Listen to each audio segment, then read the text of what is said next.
how important are little acts of kindness? How much of a difference can the kindness that we do to others really make in their lives? Well, let me tell you a story about a little girl from Brooklyn.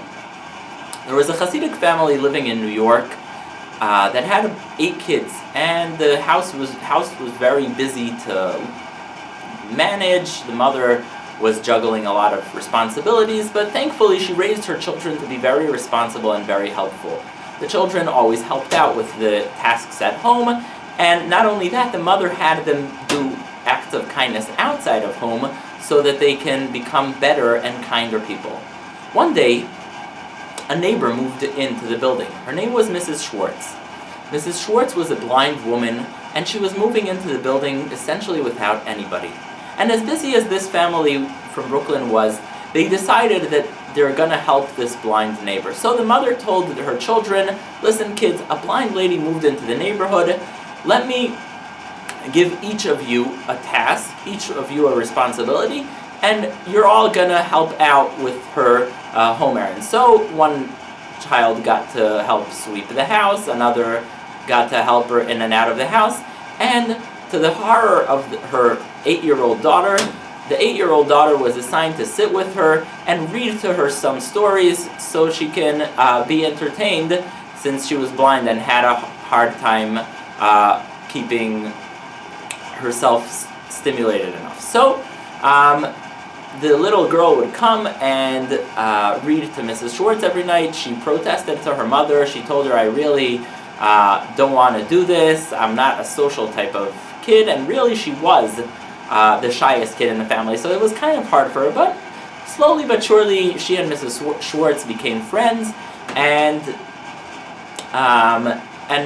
she kept on reading to her, and they became really good friends and comfortable with each other. So one day, as they're sitting, Mrs. Schwartz tells her, I want you to know that in 3 years from now, I will be able to see. And the girl says, come on, Mrs. Schwartz, there's no way you're going to be able to see in 3 years from now. You've been blind your whole life. And Mrs. Schwartz says, no, in 3 years from now, I'll be 65, I'll be entitled to better medical care, and I'll be able to get a treatment that can make me see. And the little girl thought to herself, that's ridiculous. Why wait for so long if there's a cure out there?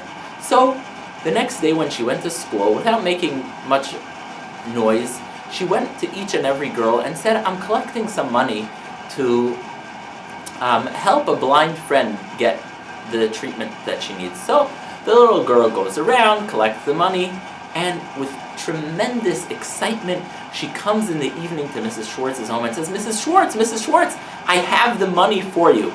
And she says, wow, that's amazing. And the two of them decide they're going to go to a nearby doctor, an ophthalmologist, to get the treatment that she needs.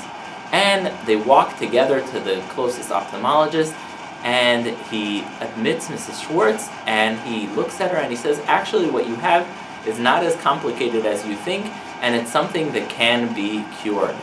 And the little girl paid the money, and Mrs. Schwartz was admitted for a procedure that can completely cure her vision.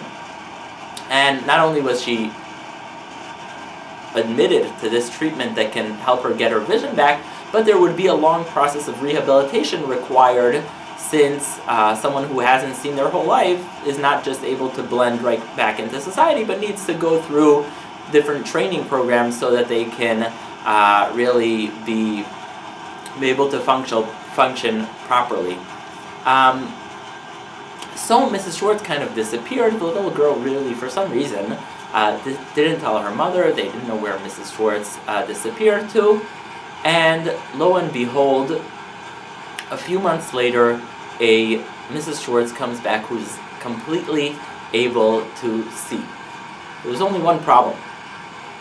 The mother realized that her daughter, who got the treatment and paid for it, had a total of $26 that she gave the doctor. So the mother realized that there's kind of a problem here, since Mrs. Schwartz went through surgery and many months of rehabilitation, and this all was just for $26. So the mother realized that there's kind of a situation here, and she walked over to the doctor, and she said, Doctor, first of all, we're so thankful for what you've done, You've really given Mrs. Schwartz her vision back. It's really unbelievable. We're so thankful to you. Can we sit and discuss the finances of this? I realize my daughter kind of caused some trouble.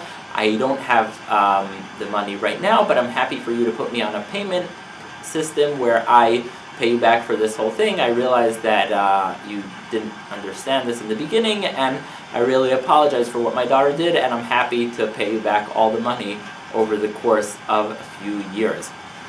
So the doctor looks at her and says, well, here's my deal for you. And he puts his hands in his white coat and pulls out of the pocket 26 crumbled $1 bills. And he says, there's only one thing that I ask from you. Please let me keep these $26, because every time I get down on the world and down on humanity, I hold these $26 and all the goodwill they represent, all the positive beliefs, all the inspiration, all the kindness, and it gives me the strength to continue through life. So I just ask you, let me keep this, and of course you don't need to pay me anything. So that's a story of a little girl from Brooklyn who saw something that was necessary, went on, acted on her kindness, and brought vision back to someone who was blind from birth. So this carries an immense lesson to all of us on what the power of kindness can be. Sometimes we look around us and say, oh, what can we do? How can we help? Even if we'll help, it's not going to really matter. Well, there's Mrs. Schwartz to tell us otherwise. I'd really like to take this opportunity to thank Dr. David Pelkovitz, who heard this story firsthand from the mother of the girl that did this act of kindness. The story has been confirmed many a time and is really an inspiration for all of us. Thank you so much for listening.